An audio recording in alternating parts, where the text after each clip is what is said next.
네, 저희는 야고보서를 계속해서 살펴보고 있습니다. 오늘 세 번째 시간인데요.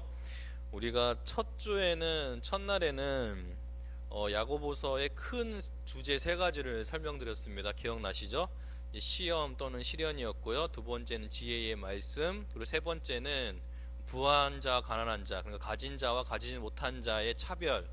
이 야고보서의 큰 주제이고, 이 세 가지 주제가 계속해서 반복되면서 마지막에는 이 큰 주제를 어떻게 해결할 것인가, 이 부분을 이제 야고보가 이제 다루고 있고요. 오늘은 지난주에는 시험과 그리고 유혹에 대해서 살폈어요. 그래서 어 실제로는 지난주 설교하고 내려오니까 우리 양지훈 강도사님이 유혹과 이 시험이 잘 구분이 되지 않겠습니까? 라고 얘기를 하더라고요. 네, 실제로는 잘 구분이 되지 않아요. 그렇지만 자기 욕심에 비춰 보면 이 시험인지 유혹인지, 하나님 주시는 시험인 테스트인지, 이것이 자기 욕심인지는 자기 자신이 더 잘 압니다. 그래서 욥 같은 경우도 자기가 하나님 앞에 시험, 그러니까 테스트 받는 줄을 알고 있어요. 그리고 아브라함도 자기가 하나님 앞에 지금 유혹을 받고 있는 것이 아니라 이삭을 바치느라고 할 때에 하나님 앞에 그 믿음의 시험을 받는 줄을 알고 있거든요. 그런 측면에서 보면 우리가 우리의 신앙을 이렇게 살펴볼 때 이 시험과 유혹을 잘 구분할 수 없을 것 같아도, 자기가 내 마음의 유혹에 이끌려서 이것을 바라보고 있구나 라는 것은 자기 자신 너무나도 잘 알고 있죠.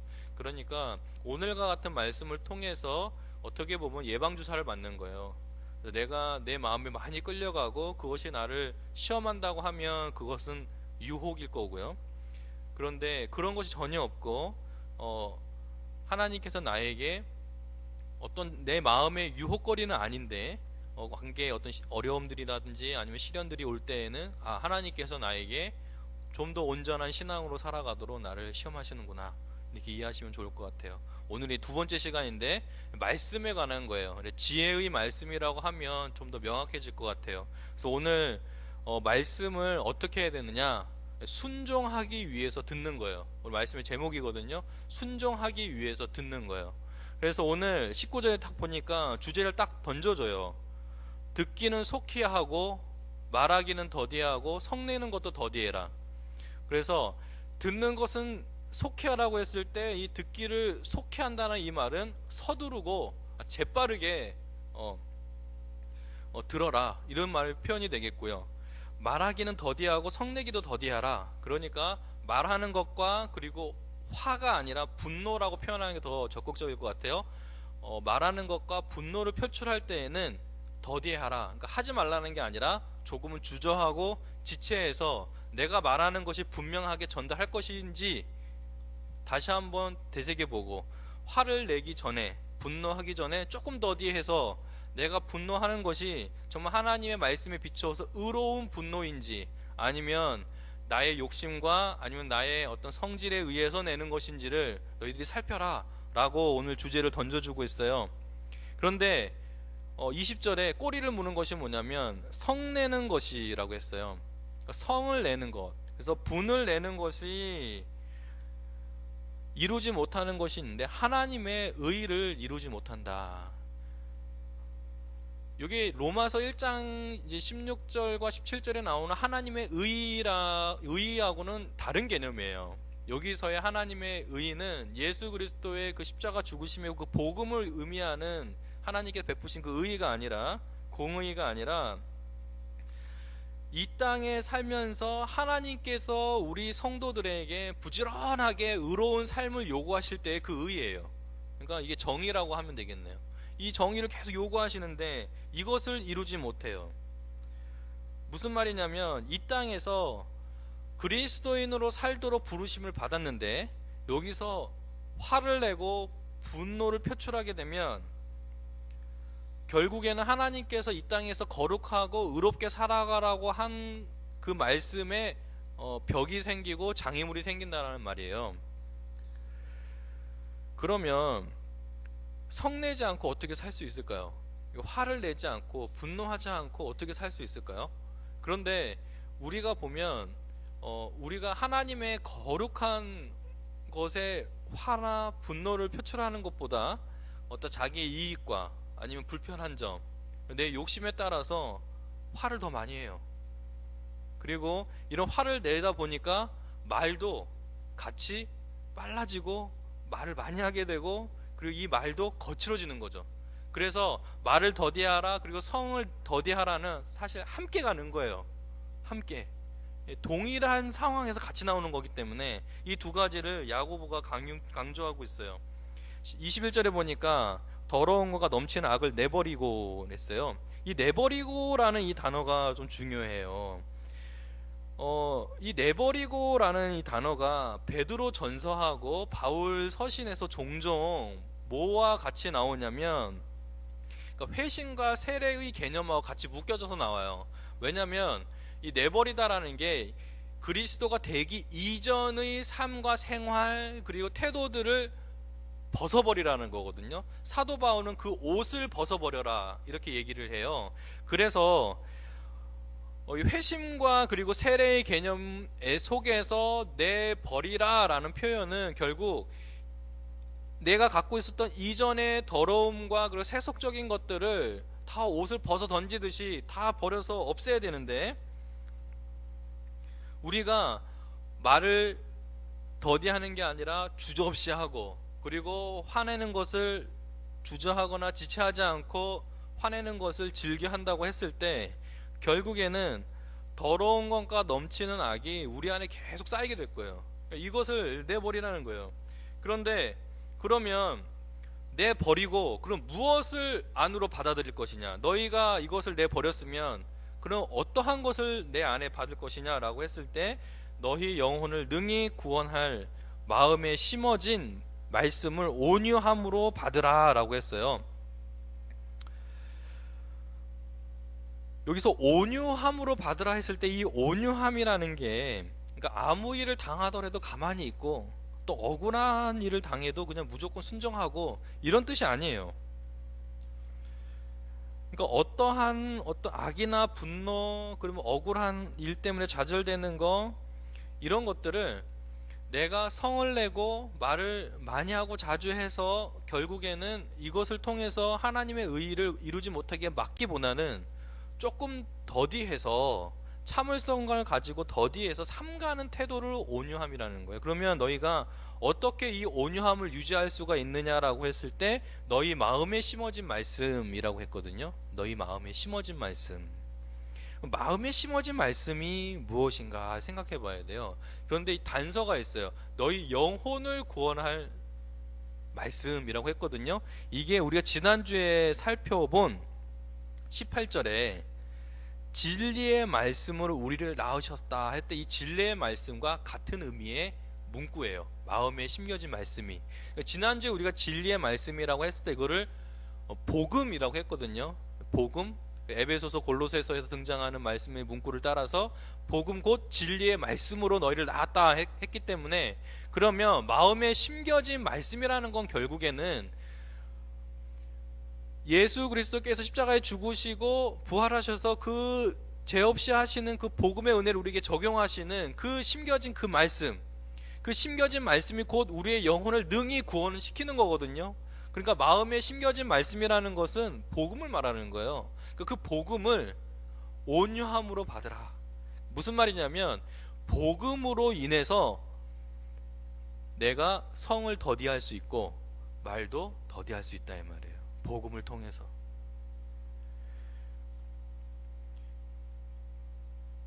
그런데 오늘 말씀이, 복음은 과거에 이미 이루어진 일인데 오늘 말씀을 보면 21절 보면 온유함으로 받으라 라고 해서 계속적으로 너희가 받아야 된다라고 말을 하고 있어요. 이게 무슨 말이냐면 결국 우리가 복음을 한번 받아가지고 그 복음의 능력으로 구원받고 영원히 사는 거 맞아요. 하지만 우리가 이 세상을 거룩한 백성으로, 경건한 백성으로 살아가기 위해서는 복음을 날마다 마음속에 새기고 묵상해야 되는 거예요. 그래서 소가 되새김질을 하듯이 우리의 마음에 심겨진 그 복음을 계속해서 꺼내봐야 돼요.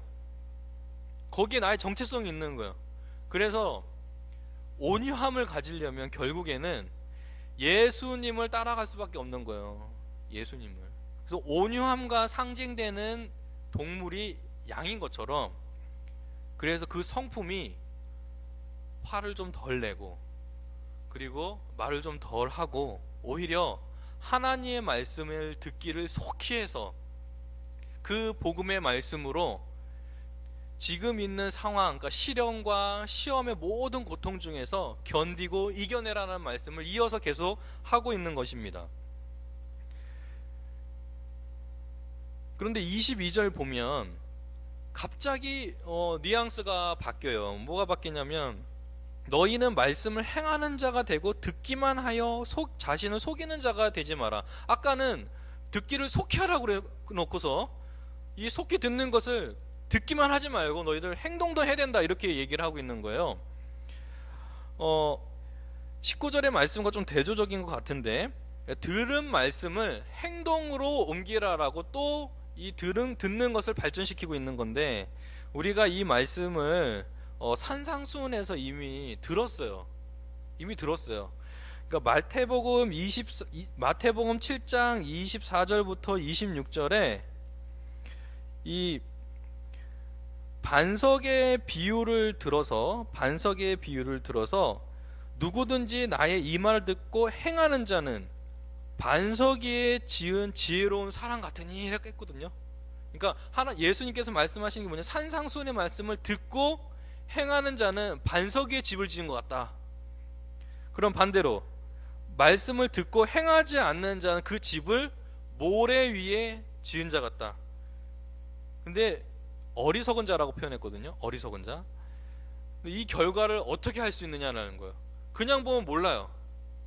그냥 똑같이 땅 위에 지은 집 같아요.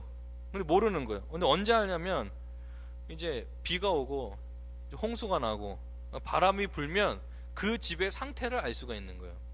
그러니까 결국에는 하나님의 말씀을 듣는 것에서 끝나게 되면 모래 위에 집을 지은 것 같다, 이 말이에요. 그런데 말씀을 듣고 행하는 자들은 마치 반석 위에, 아주 튼튼한 주춧돌 위에 집을 지어서 홍수가 나고 태풍이 불고 비가 많이 와도 거뜬하다, 결국 신앙이 무너지지 않는다, 이 말을 하고 있는 거예요. 그런데 오늘 야고보는 뭐라고 이 말씀을 듣고 행하지 않는 자를 뭐라고 표현했냐면, 예수님은 모래 위에 집을 지은 것 같다라고 했는데, 야고보는 23절에 보니까 마치 자기가 자기 자신을 비추는 거울을 보는 것 같다라고 표현했어요. 이게 무슨 말이냐면, 거울을 딱 보면 아침에 일어나서 세수하면서 거울을 보잖아요. 그러면 머리도 이렇게 제비지처럼 뻗쳐 있고, 그리고 눈곱도 끼고, 그리고 자기 얼굴을 보면 거기서 거울을 보고 바로 하는 게, 우리가 머리도 감고 눈곱도 떼고 양치질도 하고 단장을 하고 나오잖아요, 거울을 보면. 그런데 야고보가 무슨 얘기를 하고 있냐면, 듣기만 하고 행하지 않는 사람은 아침에 일어나서 머리 제비집이 이렇게 뜨고 눈곱도 끼고 양치질도 안 해, 입냄새도 많이 나는데 그 상태로 그냥 나가 버리는 거예요. 무슨 말이냐면, 분명히 고칠 게 있는데 그걸 고치지 않고 거울을 보고 자기 모습을 확인을 했는데도 불구하고 그냥 두고서 나간 거예요. 그러니까 그런 사람이 어떤 사람이냐, 자기를 속이는 사람이라는 거예요. 알고 있으면서 고치지 않는 거. 그러니까 들었으면서 행하지 않는 것은 나쁜 거라, 이 말이에요. 분명히 하나님께서 오늘 지적했어요. 그러면 내가 행동을 이렇게 잘못했구나, 말씀을 들어서 알았어요. 속히 듣는 걸 통해서 알았어요. 그러면 돌아가서 분명히 내가 잘못했던 것들, 행동들을 고치고, 또한 내가 부족한 게 있으면 그것을 행동으로 옮겨서 실천해서 그 말씀 들은 것을, 하나님 말씀을 적용하고, 그리고 내 삶에서 그걸 이루어내는 사람은 예수 그리스도가 반석 위에 세운 집과 같다라고 말씀하신 것처럼 그의 신앙이 견고한 거예요. 그런데 말씀을 듣고 행함이 없이, 자기 거울에 봤을 때 자기가 이렇게 더럽고 추한 얼굴을 그대로 가지고 밖으로 나가서 나는 깨끗한 사람입니다 라고 말하는 것과 똑같다, 이 말이에요. 그런 사람은 결국에는 자기의 신앙이 삐딱한 거예요. 기둥이 한 기둥만 세웠어. 말씀 듣는 거는 잘 세웠는데 그것을 행함으로 인해서 신앙의 균형을 잘 잡아야 되는 것을 못한 사람이에요. 그러니까 돌 하나가, 기둥 하나가 빠졌으니까 바람이 불면 그냥 넘어가겠죠. 그래서 24절을 보니까 이렇게 표현했어요. 제 자신을 보고 가서 잊어버렸다. 결국에는 말씀을 듣는 것을 우습게 생각했다 이 말이에요. 우습게 생각해. 듣기만 했으면 됐지 이렇게 생각하는 거예요. 그런데 25절에 보니까 자유하게 하는 온전한 율법을 들여다보고 있는 자는 듣고 잊어버리는 자가 아니오 실천하는 자이니 이 사람은 그 행하는 일에 복을 받으리라 라고 했습니다. 여기서 먼저 들여다보고 했어요.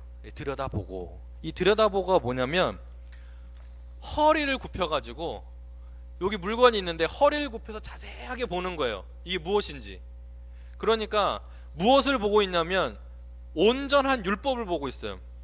근데 이 율법이 구약의 율법을 가리키는데 유대인들이 이해하는 그 율법이 구약의 율법이 아니고, 그리고 이것이 우리가 알고 있는 정죄하고 죄가 무엇인지 깨닫게 하는 그 구약의 율법이 아니라 앞에 수식어가 붙어 있어요. 자유롭게 하는 율법이다 이렇게 돼 있어요. 자유롭게 하는 율법.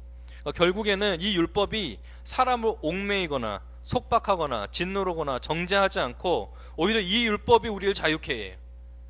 그러니까 이 율법은 결국에는 구약의 율법을 성취하시고 온전하게 하시고 완전하게 하신 예수님께서 새롭게 하신 새 율법인 거예요. 결국 이 새 율법을 실천하는 자. 근데 중요한 거는 그러면 이 율법을 완전하고도 온전한 이 율법을 어떻게 실천하게 하시냐? 예수님께서 말씀하시기를 우리를 그냥 두지 않으시고 이 말씀대로 살아갈 수 있도록 성령, 보혜사 성령을 보내주신다. 결국에는 이 실천하는 것이 자기가 의무를 가지고 억지로 하나님 앞에 심판받을까봐 두려워서 이 율법을 지키는 것이 아니라 성령께서 내주하셔서 이 하나님의 말씀을 지킬 수 있도록 마음에 선한 의지를 불러 일으켜 주시는 거예요. 그걸 은혜라고 하는 거예요. 은혜를 계속 성령을 주시는 거예요. 그러면 이 율법이 우리를 정죄하거나 그리고 우리를 속박하거나 억누르는 율법이 아니라 오히려 하나님의 말씀을 완성하고 온전하게 하고 하나님의 뜻과 그 의를 이루어 드리는 아주 중요한 우리 신앙의 실천의 율법으로서 이것을 실천하고 그리고 이것을 행한다는 말이죠. 결국에는 구원받은 성도는 듣는 것으로 끝나는 성도가 아니고 들은 바대로 행동하는 성도라 이 말이에요. 그 얘기를 하고 싶은 거예요. 그래서 말씀을 속히 지혜롭게 듣고 말하는 거 좀 더디하고 화내는 거 더디하고 오히려 말과 화를 내서 일하는 것보다 좀 더디하고 말씀대로 그것을 실천하는 사람이 오히려 하나님 앞에 복을 받는다 이 말을 하고 있습니다. 그래서 26절과 27절이 결국에는 이 사도 야고보가 하고 싶은 말이에요. 26절과 27절이 26절 보시면은 스스로 경건하다 생각하며 자기 혀를 재가 물리지 아니하고, 앞부분까지는 성내는 부분을 얘기했고 이제 26절에서는 그 말하는 것을 얘기하고 있어요. 근데 이 말하라는 것에 있어서 경건하다고 생각하고 자기 혀에 재갈을 물리지 아니하면 이라고 그랬어요. 좀 이게 이 재갈을 물린다는 표현이 너무 좀 과격한 것 같잖아요. 근데 이게 어떤 표현이냐면 보통 당시 고대에 짐승을 이렇게 기르고 훈련시키고 지휘할 때에 입속에다가 작은 돌멩이 그 돌 조각을 집어넣어 가지고 입을 막아요. 사나운 짐승을 다스릴 때 하는 일이에요. 그래서 최근에 우리 반려견 문제 때문에 물어서 뭐 사람이 이제 돌아가시기도 하고 다치기도 하고 많이 있다고 그래요. 그래서 꼭 입마개를 꼭 해라, 안 하면 벌금이다, 뭐 이런 식으로 얘기 나오잖아요, 그렇죠? 그런 것처럼 앞에다가 그 사나운 짐승이 지휘하는 사람 물지 못하게, 그러니까 훈련을 끝내놓고 이 재갈을 빼서 스스로가 이 사람은 물면 안 되는구나 라는 것을 인식할 때까지 물리는 거거든요. 고대에서는 그걸 돌멩이를 물렸단 말이에요. 그래서 훈련시키는 거예요. 무슨 말이냐면 경건하다 하고서 말을 더디하지 않고 말을 계속해서 많이 하고, 그리고 유익이 없는 경건하지 못한 말을 많이 하는 사람이 자기 스스로가 경건하다고 생각한다는 것 자체가 어불성설이라 이 말이에요. 그러니까 경건과 이 말은 같이 가는 거예요. 그러니까 경건한 사람일수록 이 말이 수가 적고 오히려 생각이 깊어지고, 그리고 이 경건한 사람일수록 말로 하기보다는 몸소 실천하고 행동을 하는 게 더 많다 이 말이에요. 그런데 자기가 말을 많이 하면서도 나는 경건해 라고 얘기하는 것은 어리석은 거다. 똑같이 얘기해요. 자기를 속이는 거다. 자기 마음을 속이는 거다. 이런 사람의 경건은 헛거다. 이 헛거다라고 했을 때 이 헛것이라는 게 뭐냐면, 있긴 있는데 이 열매가 이렇게 풍성하게 맺혔는데 이걸 딱 열어봤더니 속이 없어. 겉에만 있는 겉에만. 근데 이것도 상상수훈에서 예수님께서 이미 말씀하셨어요. 예수님께서 이것을 예수님은 뭐라고 표현하셨냐면 외식으로 표현하신 거. 외식. 그러니까 바리새인들이 시간만 되면 시장 통에 서서 두 손 들고 기도하고 회개기도 할 때 외식이다 이 말이에요. 저것은 자기 마음에서 우러나와서 기도하는 것이 아니라 사람 보여주려고 기도하는 모습이다. 헛거다 이거. 저거는 저 기도 아니다. 기도의 모양은 있는데 안에 실체는 없다 이거예요. 실체는. 이걸 예수님 외식이라고 표현하신 거예요. 오늘 마찬가지예요.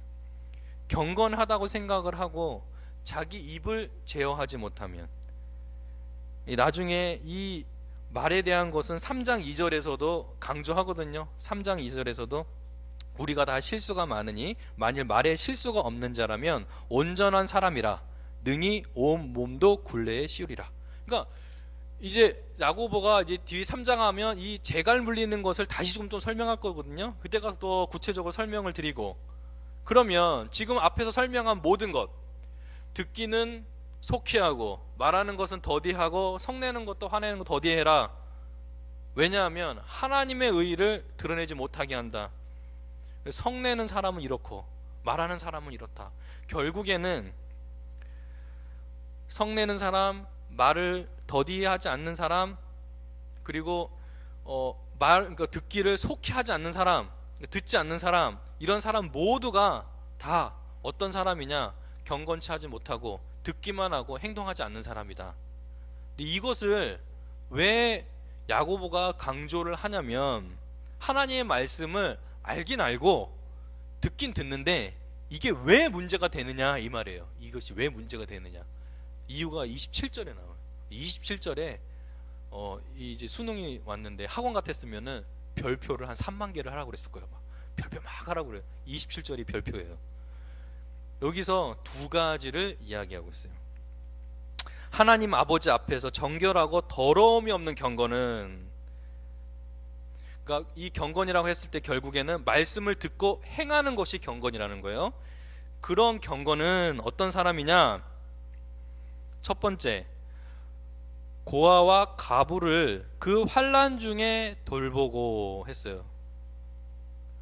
그리고 이 사람은 또 어떤 사람이냐? 또 자기를 지켜 새 속에 물들지 아니하는 그것이라 했습니다. 이 두 가지의 균형을 잘 잡아야 돼요. 첫 번째는 뭐냐면 고아와 가부를 그 환난 중에 돌보고, 이것은 이미 자유롭게 하는 율법의 내용 속에 있는 거예요.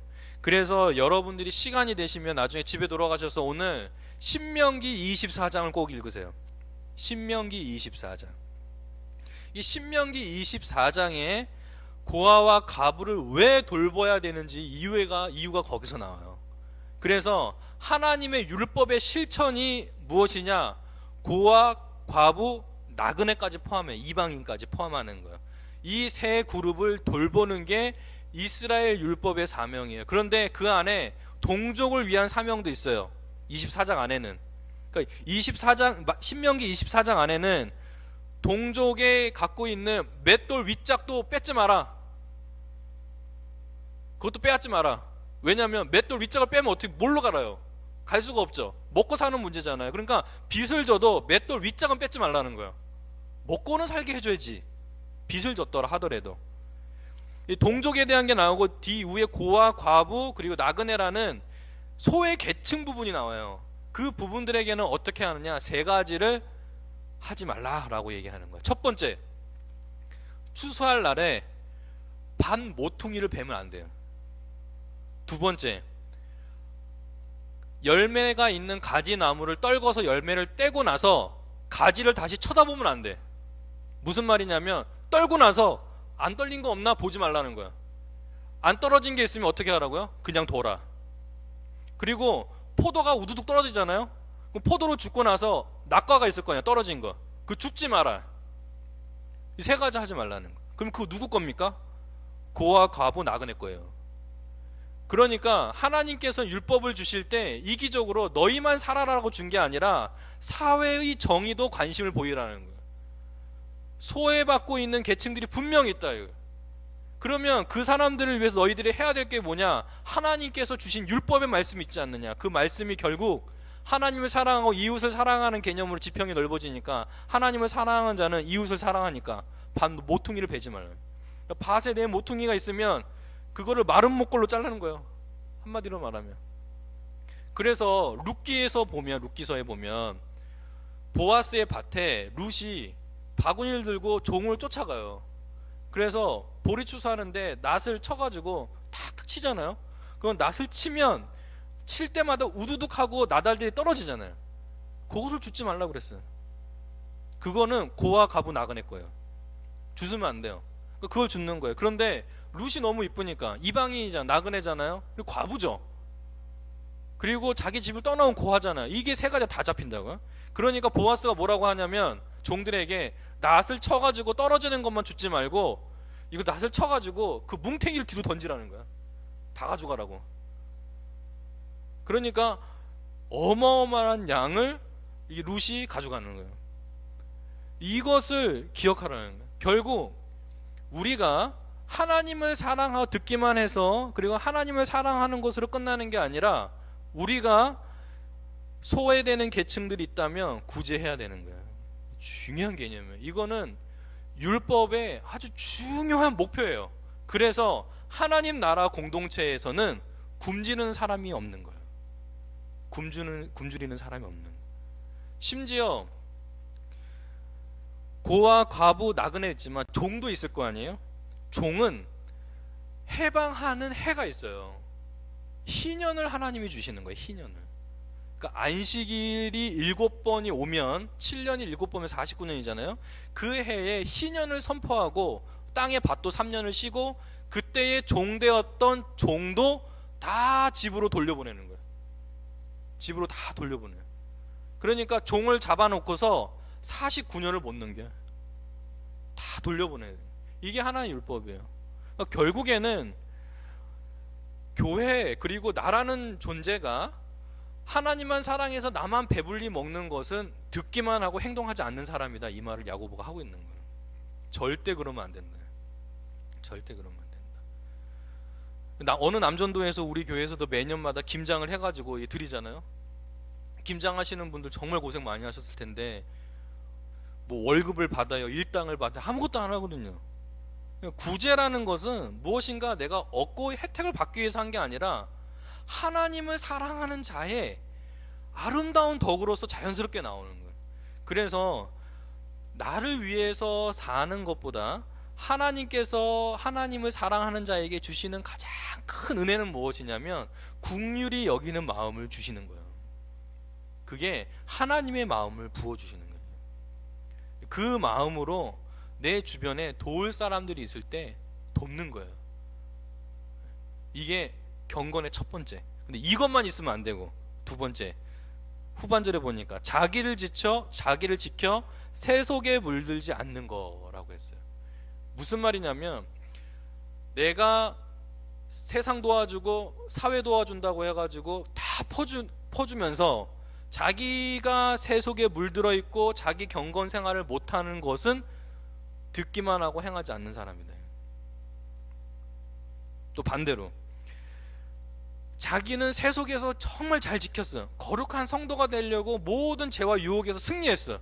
그런데 남은 도와주지 않아요. 듣기만 하고 행하지 않는 사람입니다. 그런데 참된 경건은 뭐냐? 이 두 가지가 같이 있어야 되는 거예요. 이웃을 사랑하고 소외된 계층들을 도울 뿐만 아니라 자기 자신도 새 속에 물들지 않고 하나님 말씀으로 자기를 항상 예수 피로 씻고 정결하게 해서 하나님이 받으시기에 합당한 거룩한 성도가 되라는 거예요. 그러하기 위해서 하나님 말씀 들으라 이 말이에요. 근데 이 출발점이 어디서 만나냐면, 어디서 출발하냐면 하나님의 말씀을 들어야 왜 도와줘야 되는지를 알고 왜 자기를 지켜야 되는지를 아는 거예요. 그런데 하나님의 말씀을 듣는 자리를 사모하지 않는다. 이거는 무슨 말이냐면 이 두 가지도 안 하겠다 이 말이에요. 저는 주일 예배만 나오는 성도들의 신앙이 좋다고 생각하지 않아요. 왜냐하면 주일만 나오는 성도들을 보게 되면 그 사람의 진짜 신앙의 모습이 어떠한지의 그 일주일간의 삶을 목회자는 못 봐요. 못 본다. 그런데 일주일 동안 주일 한 번 나오는 그 예배를 그러면 정말 사모하는 마음으로 말씀 주시는 말씀을 받겠다고 하는 나오는 성도가 있으면 이해한다. 그런데 말씀을 들으러 나왔는데 속된 말로 주보 펴가지고 오타 확인하고, 예배 드릴 때 오타 확인하고, 주보 성도들 헌금 낸 이름 틀렸는 거 확인하고, 오늘 찬송가 뭐 부를지 확인하고, 이런 성도들은 절대로 말씀 받을 준비가 안 됩니다. 그리고 조시는 분들 많이 계셔요. 정말 피곤하죠. 그리고 오르간 소리 얼마나 좋아요. 꽝 치면 그냥 졸음이 확 오잖아요, 그죠? 그런데 일주일에 한 번 오는데 졸면 어떡하다는 거예요. 졸면 안 돼요. 졸면. 그래서 우리 청년들한테도 얘기하는 거지만 침을 갖고 와라. 침을 안 갖고 오면 볼펜이라도 찔러가지고 정신 차려야지. 그래서 저는 청년부 예배 드릴 때 졸면 깨워요. 그냥 예배 시간 깨워. 안 듣는 것보다 깨워서 창피하고 말씀 듣는 게 훨씬 더 복되다 생각하는 거예요. 깨우는. 성도님들도 옆에서 조시는 분들이 계시면 아유 얼마나 힘들었고 이렇게 국률하게 여기지 말고 깨우시라고. 말씀을 듣는 게 더 복되다 이 말이에요. 말씀을 듣는 게 일주일에 한 번 와서 듣는 예배라면. 그리고 우리 성도님들 마찬가지예요. 한 주간 동안 주일 예배 사모하고 또 수요 예배도 사모하고 또 새벽 예배도 나오고 열심히 말씀을 듣는 자리를 찾아가는 사람이 결국엔 하나님께서 경건 생활을 하라고 이렇게 말씀하지 않아도 해요. 말씀에 충만하게 있으니까. 근데 우리가 예배를 너무 사모하지 않는 거예요. 다 아는 본문이라 이거예요. 아는 본문. 제목 보면 뻔하지 않냐 이렇게 얘기하시는 분들 아니다 이 말이야. 그날에 하나님이 주실 그 새 말씀을 사모하고 온 사람에게는 똑같은 본문이라도 똑같은 말씀이라도 하나님이 은혜를 주시는 거예요. 그런 마음으로 오세요. 그러면 그 말씀으로 인해서 듣기는 속히하고 말하기는 더디해지고 화를 내는 것도 복음으로 한번 온유하게 참고 그러면서 오히려 하나님의 의의를 드러내고 그런 사람이 그 말씀과 그 예배의 자리에서 성공한 사람이 고아, 과부, 나그네를 보살필 수 있는 여유가 생기고 그리고 그 말씀을 통해서 한 조간도 내가 새 속에 물들었나 그 물들었다라는 것은 겉에 옷이 얼룩이 진 거를 의미하는 거야. 얼룩이 지진 않았나 그런 것을 말씀을 다 털고 또 이번 주 한 주간 살아갈 때 하나님 새 속에 물들지 않고 열심을 다해 주님 섬기며 살아가게 해주시고 그리고 살아가는 동안에 나를 위해서만 사는 것이 아니라 주변에 어려운 형제들이 있는지 자매들이 있는지 보게 해 주시옵소서 기도하면서 한 주간 살아가는 거예요. 그러면 월요일이 또 한 주의 시작인가 라고 일어나는 게 아니라 오늘도 하나님이 함께 해주시는 하루다 라고 일어나는 거예요. 그래서 제가 종종 얘기하지만 새벽에 이 젊은 목회자라 새벽잠이 얼마나 많겠어요, 그죠? 그래서 이를 악물고 나오는데 일어날 때 항상 외치는 거예요. 충성하고 일어나는, 오늘도 하나님께 충성. 우리 성도님들도 일어나실 때 군인, 여자 성도님들 군대를 안 나오셨지만 충성하면서 일어나시는 거예요. 오늘도 하나님께 충성하고, 해군이니까 필승 하면서 일어나야겠죠. 그죠? 반드시 이긴다. 오늘 하루도 믿음으로 이긴다. 그래서 오늘 우리에게 말씀 주신 것처럼 하나님의 말씀 많이 사모해서 듣기는 빨리 하고 속히 하고, 말하는 건 좀 더디하고 성내는 거 좀 더디해서 오히려 하나님의 의의 드러내고 복음으로 승리하시는 우리 성도님들 되시기 바랍니다.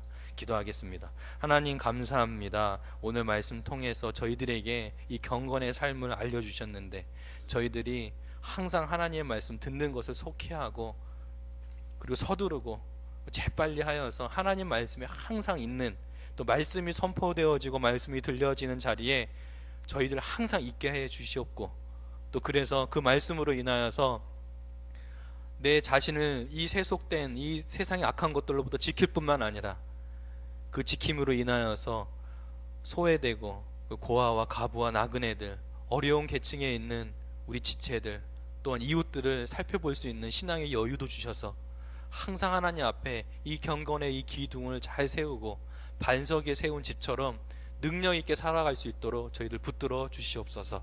예수님의 이름으로 기도합니다. 아멘. 담임 목사